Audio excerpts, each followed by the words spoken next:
So, what are we talking about? We are talking about logos. Okay, maybe we're not really talking about logos, but we're talking about why you need to make sure you're going beyond your logo when you're considering your brand development.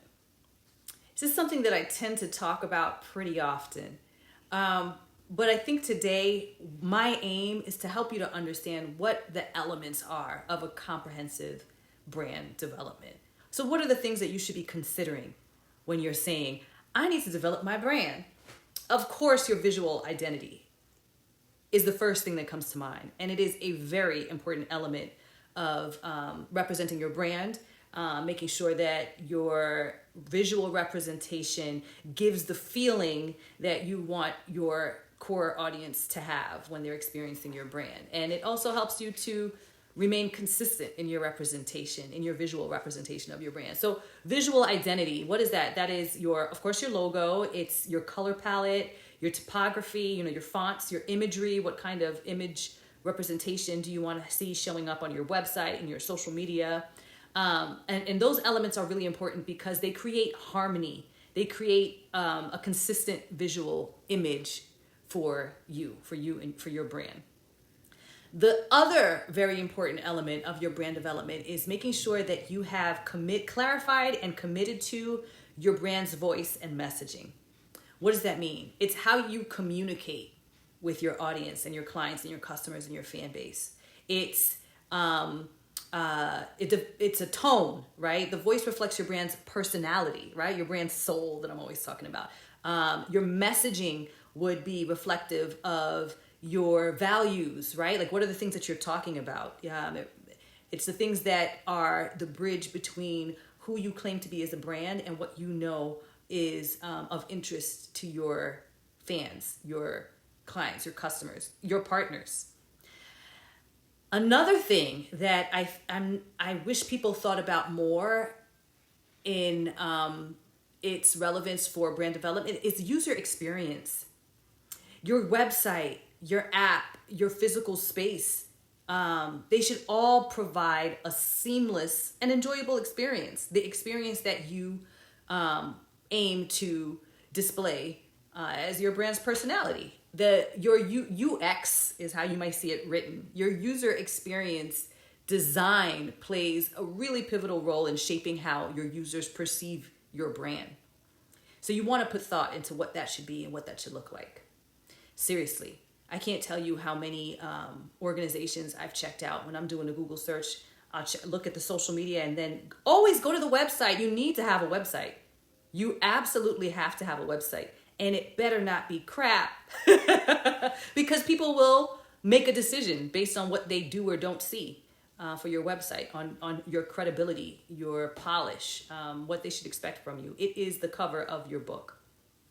So the other thing is your content and your content strategy kind of goes along with your messaging, and it's like the place where your voice, your messaging, and your visual identity come together, right? What you say, how you say it are equally important, and a well-defined content strategy maintains the consistent voice.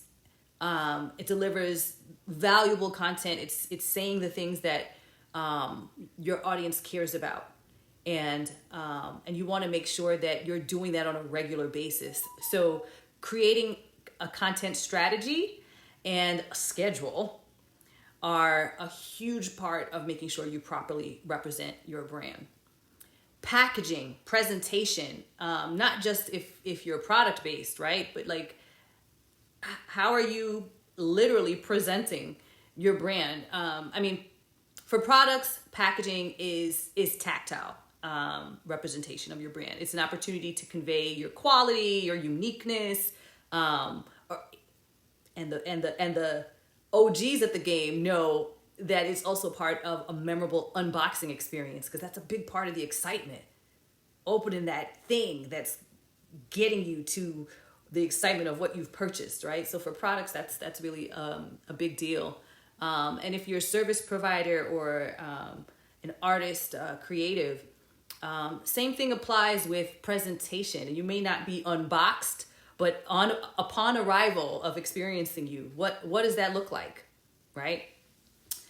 Customer service. Now, I've spent some time in service industry, in addition to having the majority of my career being sales and marketing based, and customers. And I am a nitpicky food experience, hospitality, lodging, travel, exploration maven. And the service that I experience is one of the biggest parts of the memory or the impression that I walk away with. So customer service is one of the most important elements of your brand experience. You got to make sure that every time that interaction, from inquiries to problem solving, reflects your brand, right? Like, I don't care if there's a restaurant out there, I can't remember where it is, but I think I've seen it on one of these programs where their thing is you come into the restaurant and they want to give you a horrible experience. It's part of the brand. They want to be mean to you, slam your food down, talk sideways to you. It's the fun of the experience, right? That's what is reflected in their customer service. That experience is what they're delivering consistently. So I don't care what it is that your brand is encompassed of. Make sure that it's consistent and it's showing up in your customer service. Exceptional customer service reinforces positive brand associations. So make it all cohesive. And then, of course, there's cultural relevance. Oh my goodness. A brand that resonates with the current cultural landscape of their audience is more likely to connect with their audience, right? Being aware of the trends and addressing societal concerns builds relevance. I want to give a shout out to Ben and Jerry's because I feel like they do this phenomenally. They are a brand that happens to pull no punches, and they show up for the things that mean the most to them. And they speak up for the things that mean the most to them. They pull no punches, and they know their audience, and they are their audience, and they rally for that.